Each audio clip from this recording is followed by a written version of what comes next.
ધર્મલોકમાં આપ સૌનું હાર્દિક સ્વાગત છે।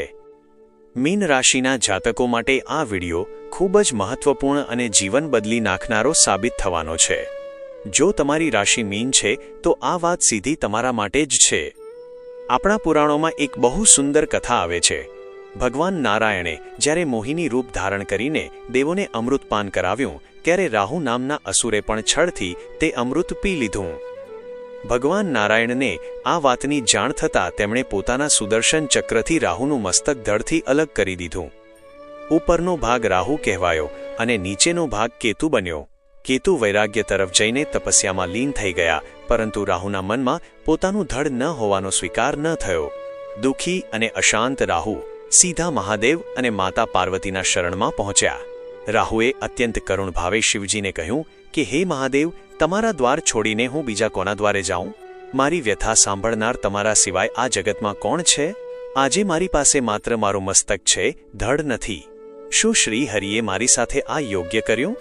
મેં તો ફક્ત અમૃત પીવાનો પ્રયાસ કર્યો હતો। ત્યારે ત્રિલોકના નાથ મહાદેવે અત્યંત પ્રેમથી રાહુને સમજાવતા કહ્યું કે આ સંસારમાં જે પણ કંઈ થાય છે તેની પાછળ હરિની કોઈ બહુ મોટી અને ભવિષ્યની યોજના છુપાયેલી હોય છે। માટે તું શોક ન કર। આજે તને જે શ્રાપ કે દુઃખ દેખાઈ રહ્યો છે તે જ એક દિવસ તારા માટે વરદાન સાબિત થશે।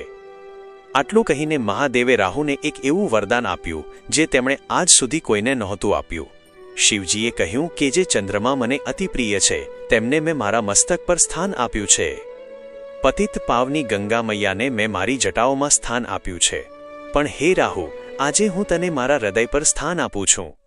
આમ કહીને મહાદેવે રાહુના મસ્તકને પોતાની મુસ્ટાર ઓબ્જેક્ટમાં લીધું અને જે મુંડમાળા તેઓ ધારણ કરે છે તેમાં પીરોવી લીધું। આ અદ્ભુત અને દર્શનીય દ્રશ્ય જોઈને આકાશમાંથી દેવતાઓએ પુષ્પવર્ષા કરી। ત્યારે શિવજીએ રાહુને વરદાન આપતા કહ્યું કે જ્યારે કળિયુગનો પ્રારંભ થશે ત્યારે તું કળિયુગનો રાજા કહેવાઈશ। કળિયુગમાં તારું વર્ચસ્વ રહેશે।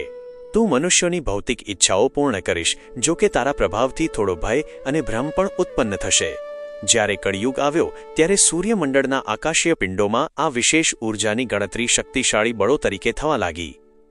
હવે એક બહુ મોટો સંયોગ સર્જાવા જઈ રહ્યો છે। શ્રાવણ મહિનાના પવિત્ર દિવસોમાં રાહુ પોતાની સ્થિતિ બદલીને એક ખાસ નક્ષત્રમાં પ્રવેશ કરવા જઈ રહ્યા છે, જેનું નામ છે ધનિષ્ઠા નક્ષત્ર। ધનિષ્ઠા નક્ષત્રના નામમાં જ ધન અને સમૃદ્ધિની છાપ છે। તે ઈચ્છાઓ પૂરી કરનારું નક્ષત્ર માનવામાં આવે છે। આ નક્ષત્રના માલિક સાક્ષાત મંગળ છે, જે મહાદેવના જ અંશમાંથી ઉત્પન્ન થયેલા છે। અને સૌથી મોટી વાત એ છે કે ધનિષ્ઠા નક્ષત્રનું પ્રતીક ચિહ્ન બીજું કંઈ નહીં પણ મહાદેવનું પ્રિય વાજિંત્ર ડમરું છે। એટલે કે રાહુ હવે ડમરૂના પ્રતીકવાળા નક્ષત્રમાં પ્રવેશ કરી રહ્યા છે। મીન રાશિના જાતકો માટે આ ફેરફાર 10 એપ્રિલ 2027 સુધી પ્રભાવશાળી રહેશે, પરંતુ તેને 2 તબક્કામાં સમજવો ખૂબ જરૂરી છે। પ્રથમ તબક્કામાં ડિસેમ્બરના પ્રથમ સપ્તાહ સુધી રાહુ તમારી રાશિથી વિદેશ, પરિવર્તન અને રોકાણના સ્થાનમાં પ્રભાવ પાડશે। જો તમે વિદેશ જવાનું સપનું જોઈ રહ્યા છો, પરદેશ સાથે જોડાયેલો કોઈ વેપાર કે આયાત નિકાસનું કામ કરો છો, અથવા તો કોઈ વિદેશી કંપની સાથે જોડાવા માંગો છો, તો આ સમયગાળો તમારા માટે એક સુવર્ણ તક લઈને આવ્યો છે। રાહુ એક એવું બળ છે જે માર્ગ શોધી જ લે છે। આ સમયગાળામાં તમારું ધ્યાન ભવિષ્ય માટે કોઈ સુરક્ષિત રોકાણ કે ઇન્વેસ્ટમેન્ટ પ્લાન બનાવવામાં લાગશે। જો તમે હેલ્થકેર, હોસ્પિટલ કે તબીબી ક્ષેત્ર સાથે જોડાયેલા છો તો આ સમય તમને નવી ઊંચાઈઓ આપશે। આ સમયે રાહુની શુભ દ્રષ્ટિ તમારા સંચાર અને સ્થળાંતરના ઘર પર પડી રહી છે। જે લોકો લાંબા સમયથી પોતાનું ઘર કે નોકરીનું સ્થળ બદલવા માંગતા હતા તેમના માટે રસ્તા ખુલ્લા થશે। અત્યાર સુધી તમારા મનમાં જે ભય, ભ્રમ અને અસુરક્ષાની લાગણી હતી તે હવે દૂર થશે।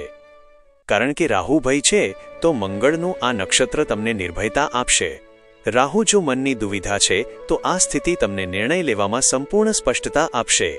જે લોકો પ્રોપર્ટી કે જમીન મકાનના કામ સાથે જોડાયેલા છે તેમના માટે પણ અટકેલા કામ આગળ વધશે।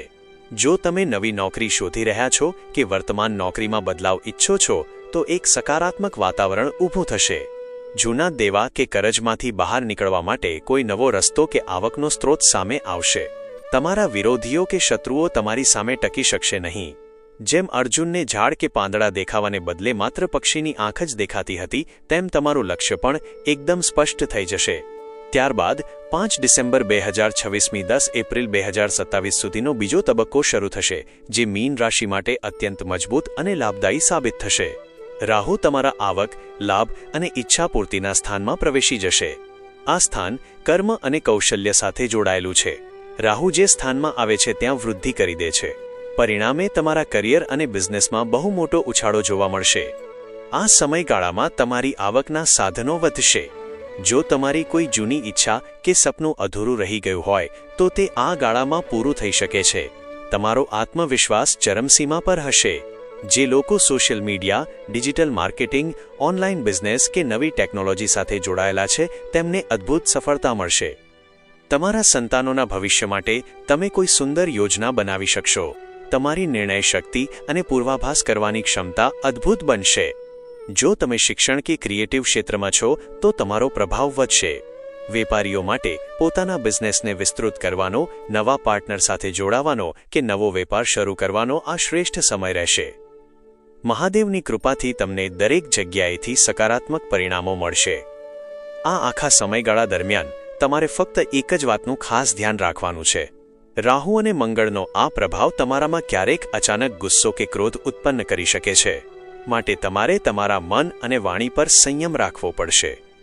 જ્યારે પણ ગુસ્સો આવે ત્યારે શાંતિથી પાણી પી લેવું અને મનને ઠંડુ રાખવું, કારણ કે મન શીતળ હશે તો આખા સંસારમાં તમારું કોઈ અહિત કરી શકશે નહીં. હવે વાત કરીએ એક ખૂબ જ સરળ અને અચૂક ઉપાયની. જો તમારા ઘરમાં શિવલિંગ હોય તો એક નાનું ડમરું લાવીને શિવલિંગ પાસે રાખી દો. જ્યાં મહાદેવનું ડમરું હોય છે ત્યાં સાક્ષાત ભોળાનાથનો વાસ હોય છે. જો ઘરમાં શિવલિંગ ન હોય તો આ શ્રાવણ મહિનામાં કે આવનારા સોમવારે કોઈ નજીકના શિવ મંદિરમાં જઈને મહાદેવને પ્રેમથી ડમરું અર્પણ કરી આવો. જેમ ઘરમાં શંખ અને ઘંટડીનો નાદ નકારાત્મક ઉર્જાને દૂર કરે છે, તેમ ડમરૂનો અવાજ પણ તમારા ઘરમાંથી તમામ નકારાત્મકતાને બહાર ફેંકી દેશે અને સકારાત્મક વાતાવરણ બનાવશે. આશા છે કે મીન રાશિના મારા વહાલા શ્રોતાઓને આ વિગતવાર માહિતી ગમી હશે અને ભવિષ્ય માટે એક સ્પષ્ટ માર્ગદર્શન મળ્યું હશે. જો તમને આ માહિતી ઉપયોગી લાગી હોય અને આપણો આ પ્રયાસ સાર્થક લાગ્યો હોય તો વિડીયોને લાઇક કરવાનું અને કોમેન્ટમાં હર હર મહાદેવ લખવાનું ભૂલતા નહીં. જો તમે ધર્મલોક પરિવાર સાથે હજુ સુધી જોડાયા નથી તો ચેનલને અત્યારે જ સબસ્ક્રાઇબ કરી લો, જેથી આવા જ આધ્યાત્મિક અને સાચા માર્ગદર્શન આપતા વિડીયો તમને મળતા રહે. આપ સૌનો દિવસ મંગલમય રહે. ધન્યવાદ. જય શ્રી રામ.